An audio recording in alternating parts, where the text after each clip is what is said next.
So this the Tissa Sutta.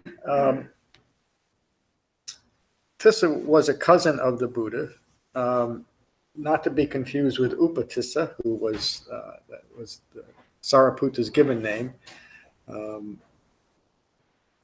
And so Tissa had been learning the Dhamma from the Buddha and fell into a state of confusion and frustration and maybe even you could call it despair. And this is something that is common to many Dhamma practitioners. It looks like people. I'm okay. It's not too cold? No, I think it just. She's always cold. Just something on my arm. I'm always cold. Either way. Okay. And even just the level of uncertainty that we all, I think everyone experiences as you start understanding what the Dhamma is really about, the implications and the ramifications about where you're taking yourself. So again, it was rather common during the Buddha's time, and it's still common today. And a well-focused Dhamma practice. The reason why I say that, I was a part of many different centers and temples, et cetera, and I never even really heard this addressed. And we talk about it here often. Usually, well, I don't want to go too far with that, but they're hardly. I never came across a lot of doubt and uncertainty in these other places, and it's curious to me that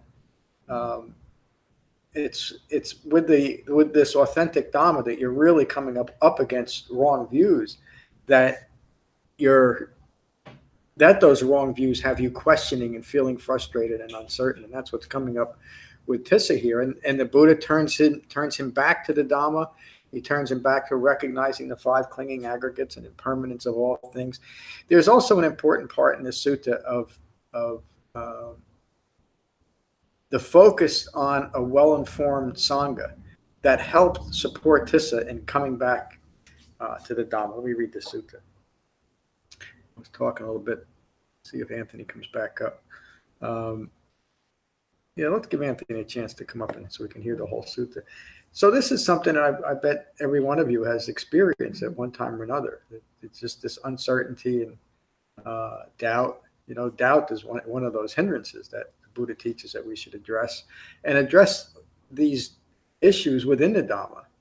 We fall into some really great difficulty, and we can get distracted completely away from the Dhamma when we start seeking outside of the Dhamma for answers. Maybe that's what I was referring to later.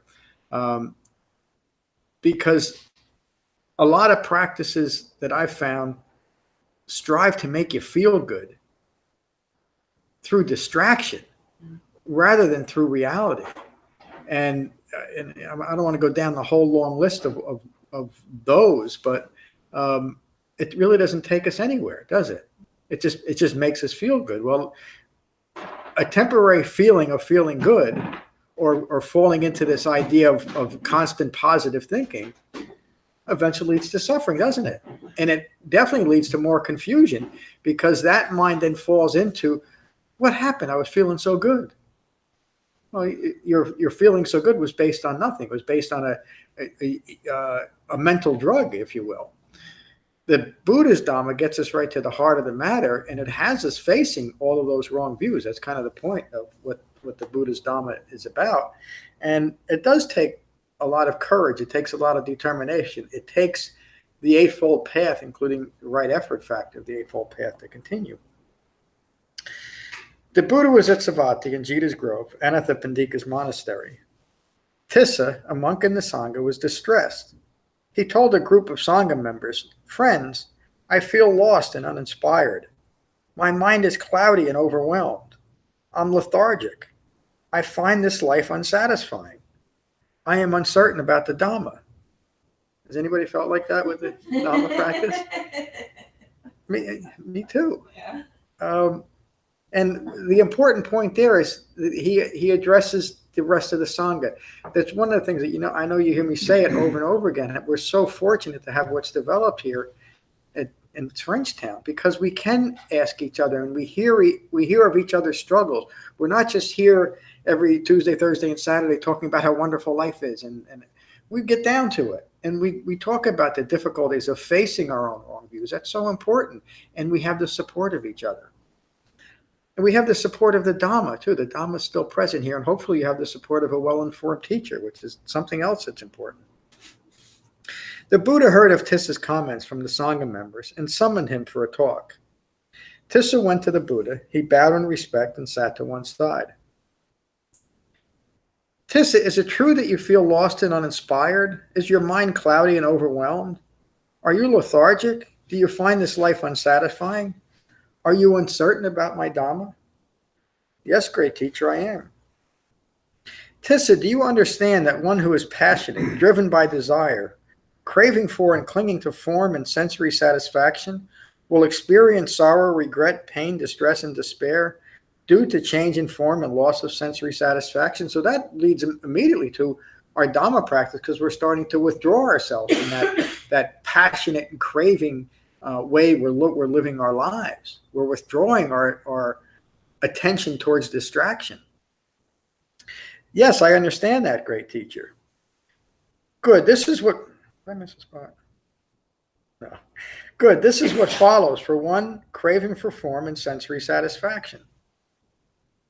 Tissa, do you understand that one who is free from passion and released from craving for form and sensory satisfaction, does not experience sorrow, regret, pain, distress, and despair due to change of form and loss of sensory satisfaction?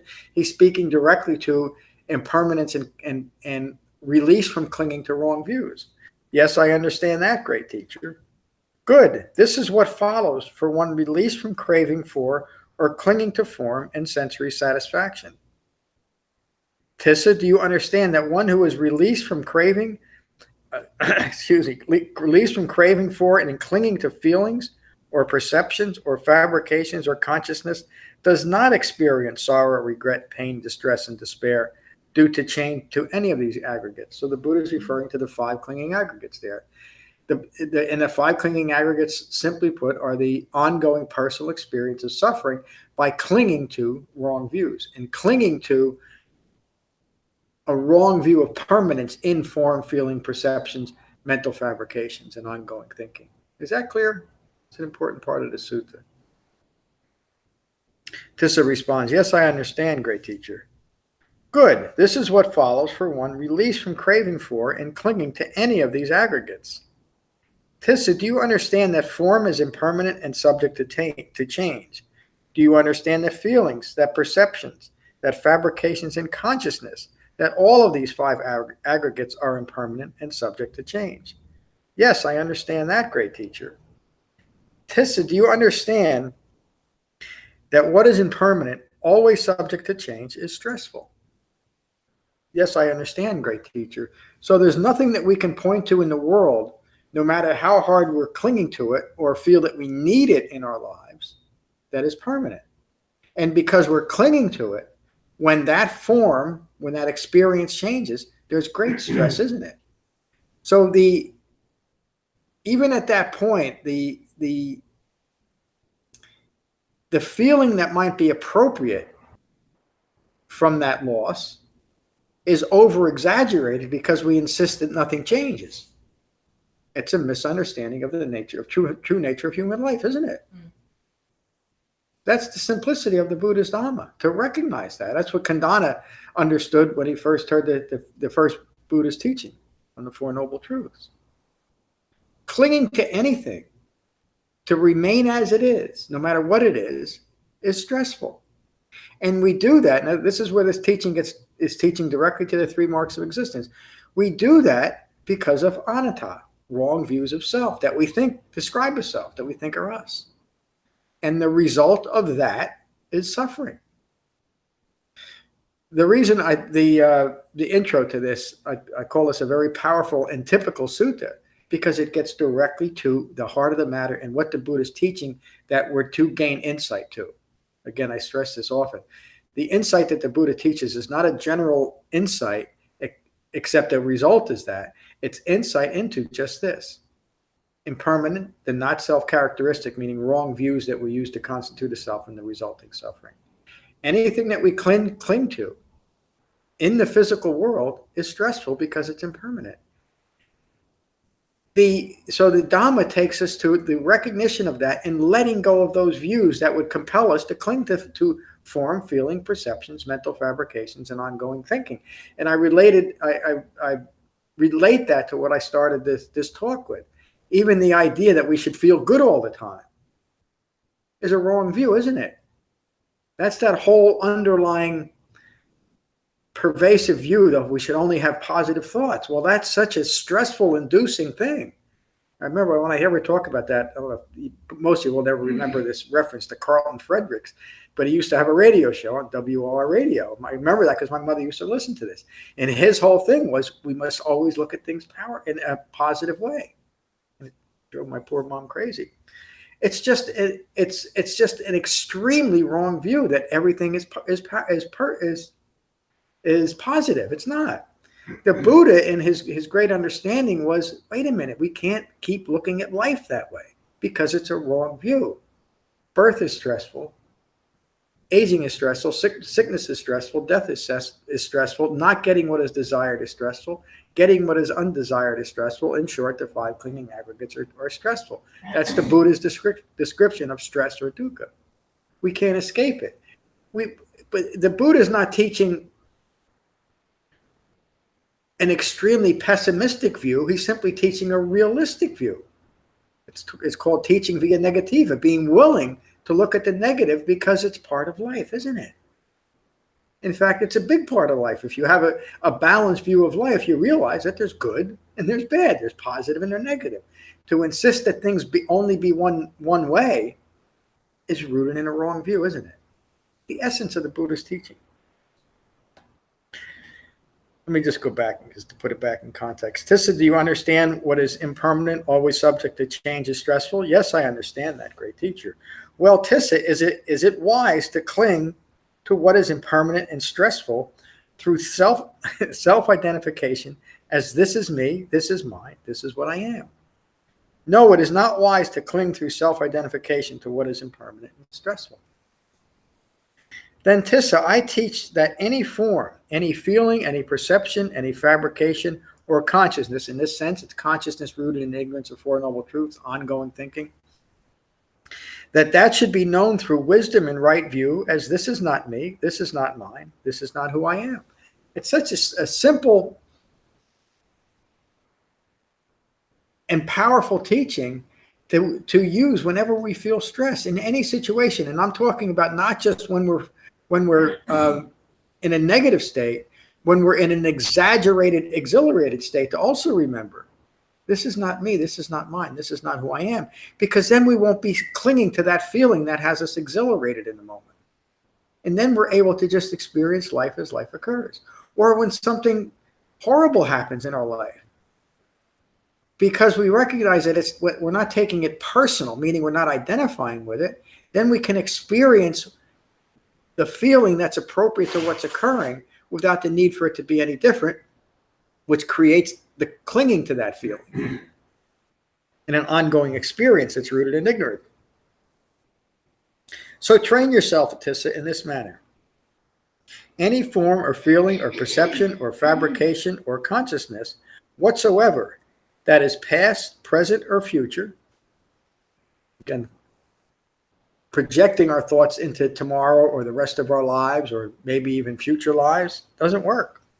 Whatsoever that is past, present, or future, whether seen as internal or external, whether obvious or subtle, whether unique or pervasive, whether far to near, should through right view be known as this is not me, this is not mine, this is not who I am. The Buddha just described an entire view of life, inside, outside, near or far, thinking, well, maybe something's far away, so it's not going to affect me, or what we're gathering as our experience through our associations.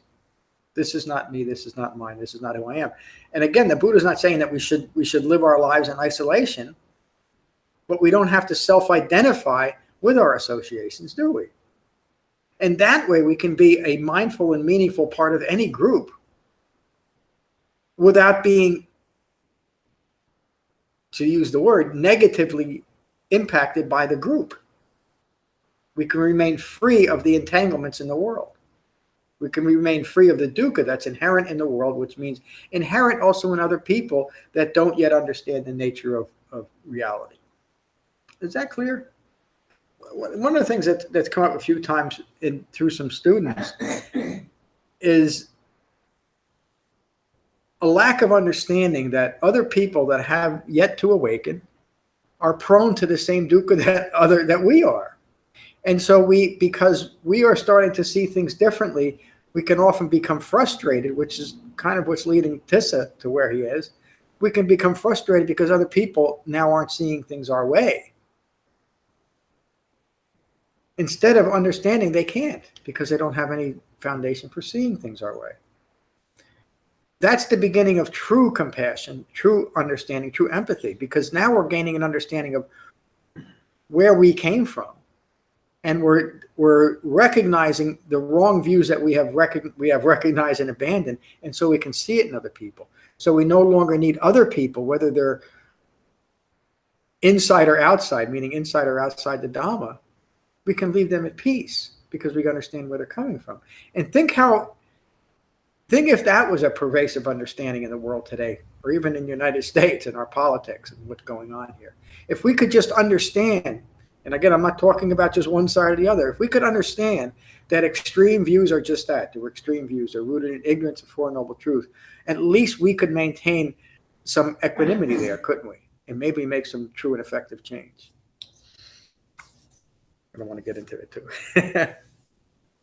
The Buddha continues, understanding this, the well-instructed Dhamma practitioner becomes disenchanted with form, disenchanted with feelings, disenchanted with perceptions, disenchanted with fabrications, disenchanted with consciousness. It's such an appropriate word. Now, obviously, this is translated from the Pali, but what a correct word to use from the Pali. And I can't remember. I don't know. Not that I know much Pali. I know hardly anybody. I used to know what the Pali word for enchantment was. But it's the appropriate word. And we're enchanted. Enchanted is a magician's trick, isn't it? We're not seeing things clearly, so we become enchanted with that which is impermanent. We become enchanted with wrong views. We're mesmerized by them. Another word for extreme distraction, aren't we? The Buddha understood that mesmerization, the enchantment. And so he taught an eightfold path to recognize it and become disenchanted. So this is another thing that can lead people to confusion or even lethargy. Well, is he teaching that we should just hate the world? No. We should be disenchanted with making that which is impermanent permanent because it can't be done. That's all that this is about. It's not about taking an overview of that the whole world is negative. It's our views that are creating the negative experience in the world. Once we let go of all of these wrong views, once we're no longer enchanted, mesmerized, seeing things from a magical point of view, then we're simply living in reality, and our minds are calm and at peace, moment by moment by moment. From disenchantment, passions fade away. Dispassionate, the well-instructed Dhamma practitioner is released from clinging to wrong views. With release, they know through direct experience, I am released. When the Buddha described an awakened human being, he describes it just that way. They understand that they are released from wrong views. Released through their own efforts, they know that birth is ended. Life integrated with the Eightfold Path has been completed. That's almost always translated as the holy life has been lived. But we're not talking about religion here in any way. We're talking about a life that is wholly integrated into the Eightfold Path. And so that's why I make that contextual edit. Life integrated with the Eightfold Path has been completed. Birth is ended. Life integrated with the Eightfold Path has been completed. So the Buddha is certainly not talking that it has nothing to do with a future birth. What it has to do is the integrated life has been completed. There's nothing left within me to give birth to another moment rooted in ignorance. You have to understand the overall context to understand the reference to birth. It has nothing to do with a life and death cycle. It has to do with what's going on within our own minds. There is no further clinging to the world. Friend Tissa, think of it this way. Imagine two men, one skilled in the Dhamma and one not. The man unskilled in the Dhamma asked the skilled man to describe the Eightfold Path. The skilled man would answer, the path is like this. You walk along and come to a fork in the road. You avoid the left fork and take the right fork. You walk further and come across a thick forest. Further still is a swamp. Even further, you come along a steep cliff. I love these metaphorical stories by the Buddha. Continuing on the path, you arise at a delightful place of spacious and level ground. I tell you this story, Tissa, to teach you that the unskilled man is an ordinary person with no knowledge of my Dhamma.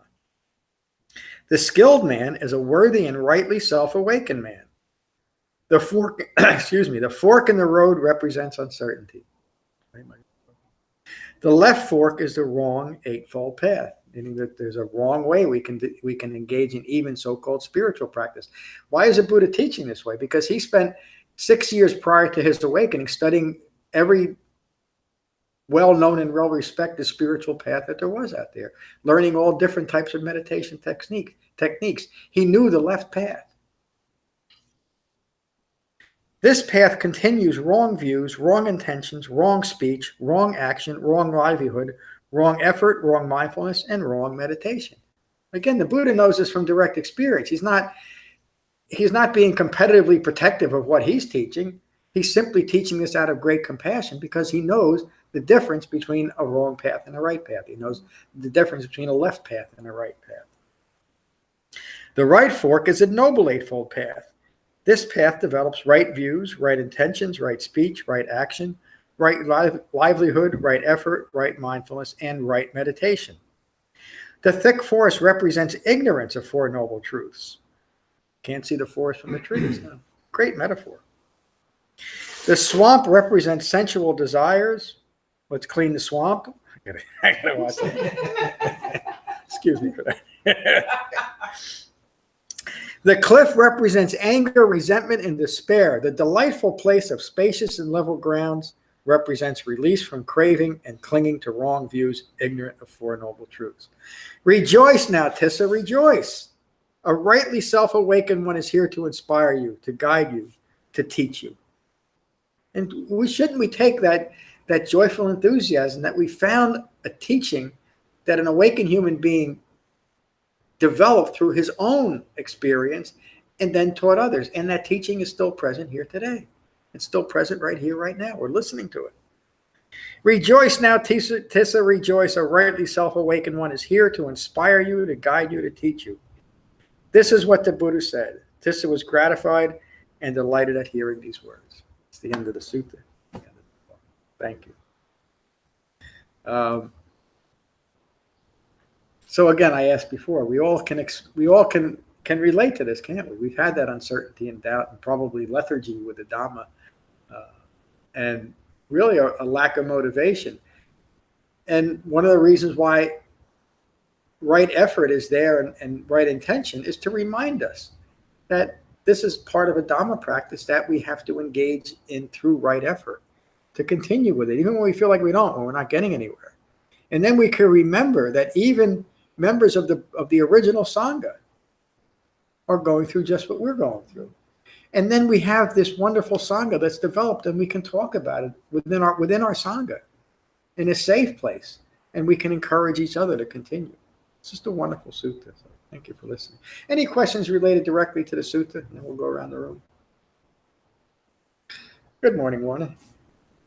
Good morning. Well, I'm fortunate in life that I didn't venture down the left path very much in my life. Going down and following other religions. I just haven't pursued that in my life. It just didn't appeal to me. So I just never got involved with it, which is fortunate. So It is. That's very fortunate. So I'm kind of past the fork, taking the right fork. The feel, the trees and the swamp gets me every time, I think.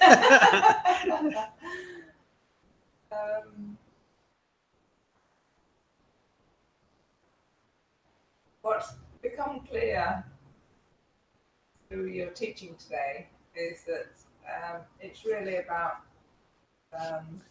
targeting aggregates and how we have wrong viewing of those in our minds that create the trees and the swamp and everything, the bumps in the road, in the path. That came through quite clearly in this teaching. But certainly I can relate to all of what you said today. And there's two ways to a path as well. You go forward and backwards and forward and backwards, and not every step goes forward, and that can be frustrating and to confusion and doubt and uncertainty and all that, all that, and then you just kick all that dust up again in your own face, really, and that seems to be how I'm pursuing the path at the moment. Yeah.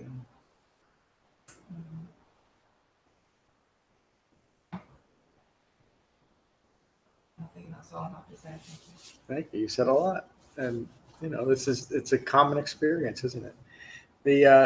We become very protective of the 5 clinging aggregates because it's who we think we are. So of course we're going to protect ourselves. The Buddha turns us back on recognizing that these are just wrong views that we're using. Let go of the views. That's the main teaching on Anatta. So thank you, Jen. Good to see you this morning. Good to see you too. This was a talk that I definitely feel like I could go back to all the time and re-listen to, because there was like 2 points during your talk where I felt released by what you said, and but it's like seconds later it was just kind of back to sort of like a foggy confusion kind of feeling, and that's inspiring to experience that. So one of the things that you said that I think sort of unhooked me or released me for a moment, impermanence is stressful, which you just keep ignoring. Just always ignoring that, and always, it's like, I am involved in this practice now, so somehow in my mind I should feel good all the time, because I get it, I totally get it, and I have it, and I have all these people, and I have John, and so that translates into I should feel great all the time. Yeah. And no, impermanence is stressful. Things happen that Yes. are gonna make you feel a lot of things. And so that it's coming back to feeling however you're feeling. Yeah. And not and that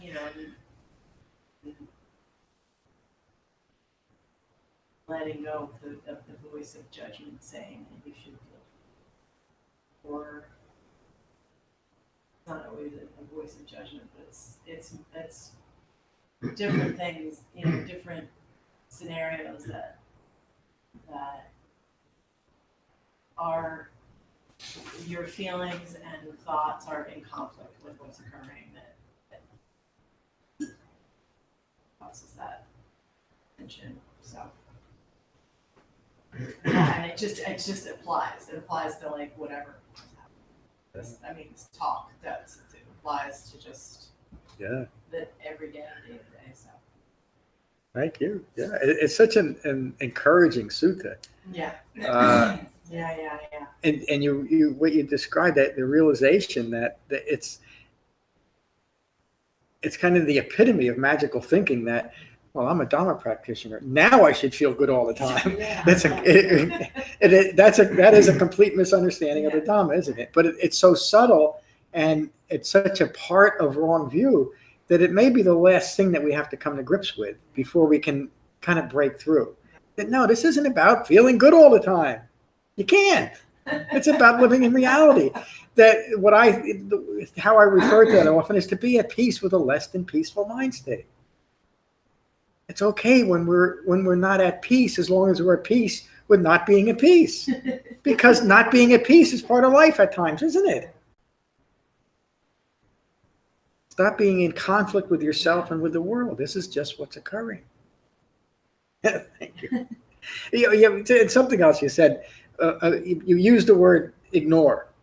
Well, that's where this whole thing begins. That's what the Buddha awakened to. From ignorance to 12 observable causative links, all manner of suffering arises. And we have such a subtle and powerful need to continue to ignore our own ignorance, to cling to wrong views.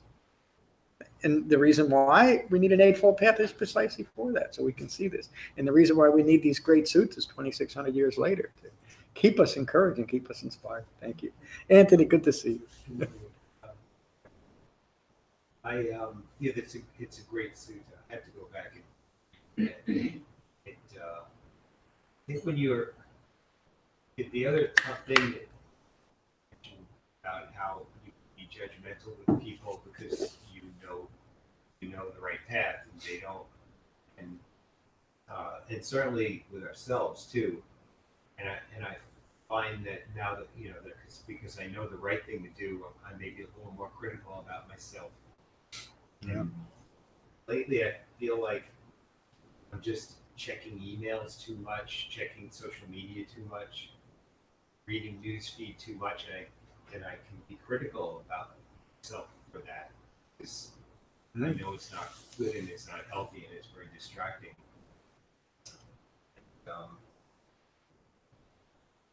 And so I think it is important to be gentle with yourself and to understand that the distraction you're feeling isn't permanent, and that there are just as many times maybe that I feel really good. So, Yeah. And keeping that in mind, that this is temporary, helps a lot. And you mentioned, the importance of empathy, where it's this interesting story. Now I'm taking a course this semester on crisis and trauma, so we had to develop a self-care plan, and so I kind of talked about the things I've been doing, and then I decided that I was going to expand and add a compassion practice to my meditation practice, because the research I did showed that you can develop enhanced effective empathy. Effective meaning, not misplaced empathy. When you have a compassion practice, and it's also good at preventing burnout and secondary traumatization and the things that occur when you're surrounded with a lot of trauma. So I decided to do that, and I think it's been really helpful for me. And the interesting thing that I found for the first time is when I'm doing it, when you begin and you talk about people that you love in an unconditional way, that the Sangha has been coming up for me. And everyone in this room I've been shown love and compassion to, and even people that are not here today. Yeah. And I thought, wow, that's pretty deep, because I don't even have that with my mother, because there are more complicated feelings there. Oh yeah. And so I think proof the value of the Sangha so much, because it's really hard to find those people that you have unconditional feelings with. Yeah. Generally they're infants and pets. That's right. Thank you, Anthony. I feel the same way about everyone that's part of our Sangha. They just, to a person, they're people that I just feel fortunate that they're in my life. And then to have us come together as a Sangha, it's just remarkable. Thank you for saying that. Becky, good to see you this morning. Good to be here, John. I love the Sutta. Me too. I'm going to be reading it every day. Oh, maybe that's cleaning. I don't know. Yeah, it made me feel, it makes you feel good to realize that how difficult this is for everybody. And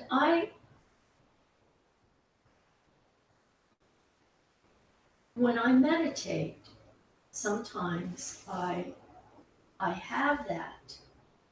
All of a sudden, I will have that just, really wonderful feeling that will come, like Jen said. And it will last for a couple of seconds, or, probably a couple of seconds.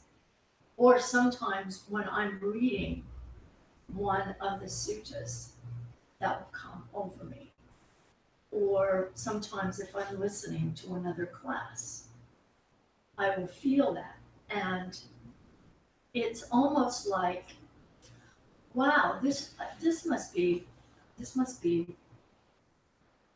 what it feels like to really be in right view. Mm-hmm. But then it goes away so quickly. And you can't help but say to yourself, well, that's how I'm going to feel all the time when I finally get this, which is not right. That's not it. Yeah. That's not it. It's, so, I really learned something by listening to everybody today, that this doesn't mean that you're going to feel euphoric all the time. That's not the goal. The goal is to be at peace with you, like you said. Occurring. And the goal, I think, is also not to realize when you're grabbing onto something so hard that you just feel horrible. Yes. Yeah. You just feel horrible. Because of the clinging, Then, not because right. of what's in reality occurring. Right. No, because of what you do. And Yeah. then you can use the practice. Then you can step back and say, look what I'm doing to myself. Yeah. And that can be so helpful in your everyday life. Oh, yeah. I mean, if I start to think about nothing is permanent, and the Dhamma says that if you can be okay with that, that nothing is permanent. Then I start to think about things in my life that I don't think I could ever be okay with if they changed. That's when I go off the cliff with regard to my practice in the Dhamma.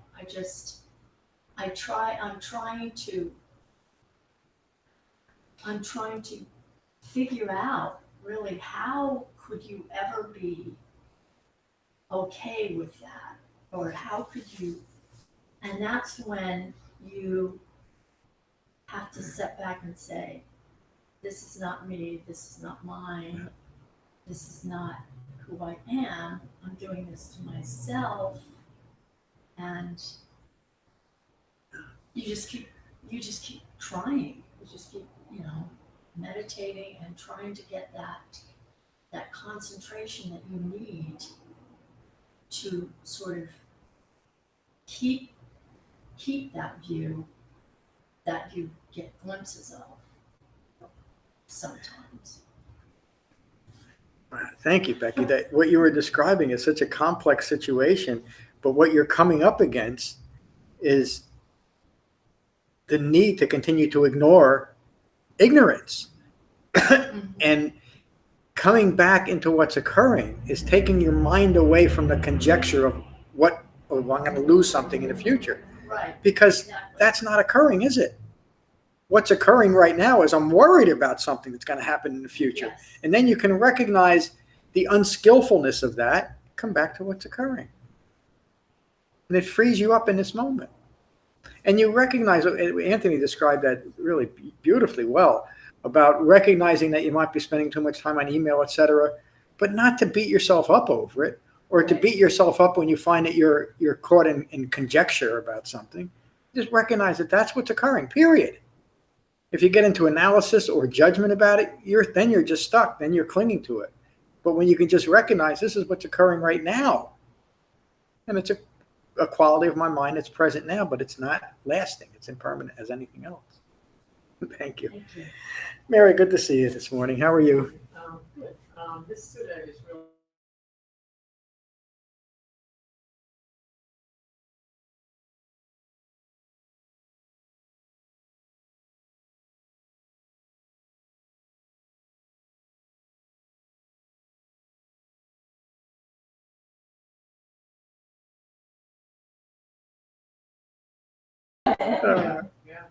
thank you for teaching. There's so much in it. Yeah, there is. Thank you for that, and thank you for being here. I think you just inspired me. I got to write a cookbook interspersed with some Dhamma teachings. Yeah. What's that? What did they eat back then? Well, not much. I'll modernize it a little bit. Nice. It's just such a powerful, but again, the introduction, it's such a powerful but typical sutta, in that there's everything that Buddha taught is always taught in context of dependent origination and Four Noble Truths. But this one, it really gets to the heart of the matter, doesn't it? It speaks to the uncertainty and the lethargy that we might feel at times, of confusion, but it also encourages us to keep going. And it gives us a true vision of what this is like. And a great description of the Buddha is he was a true visionary, wasn't he? He understood even before his awakening what was the potential in human beings. He just didn't quite know how to describe it. And then he awakened, and he certainly learned how to describe it, didn't he? Eightfold Path and Four Noble Truths. So thank you. If anybody's struggling with the new web app and this and that and font sizes, I'm working on it. Yeah. That's all I'll say on that matter, but I'm working on it. Let's finish with metta as we always do. Again, so find your relaxed meditation posture and gently close your eyes and gently close your mouths. Become mindful of your in-breath and your out-breath. And these are the Buddha's words on metta from the Karaniya Metta Sutta. This is what should be done by one who is skilled in goodness and who knows the path of peace. Let them be able and upright, straightforward and gentle in speech, humble and not conceited, contented and easily satisfied, unburdened with duties and frugal in their ways, peaceful and calm and wise and skillful, not proud or demanding in nature. Let them not do the slightest thing that the wise would later reprove. Wishing in gladness and in safety, may all beings be at ease. Whatever living beings there may be, whether they are weak or strong, omitting none, the great or the mighty, medium, short, or small, the seen and the unseen, those living near and far away, those born and to be born, may all beings be at ease. Let none deceive another or despise any being in any state. Let none through anger or ill will wish harm upon another. Even as a mother protects with her life her child, her only child, so with a boundless heart should one cherish all living beings. Radiating kindness over the entire world, spreading upwards to the skies and downwards to the depths, outwards and unbounded, freed from hatred and ill will. Whether standing or walking, seated or lying down, free from drowsiness, one should sustain this recollection. This is said to be the sublime abiding. By not holding to fixed views, the pure-hearted one, having clarity of vision, being freed from all sense desires, is not born again into this world. Thank you all for a wonderful class this morning. Peace. Yes.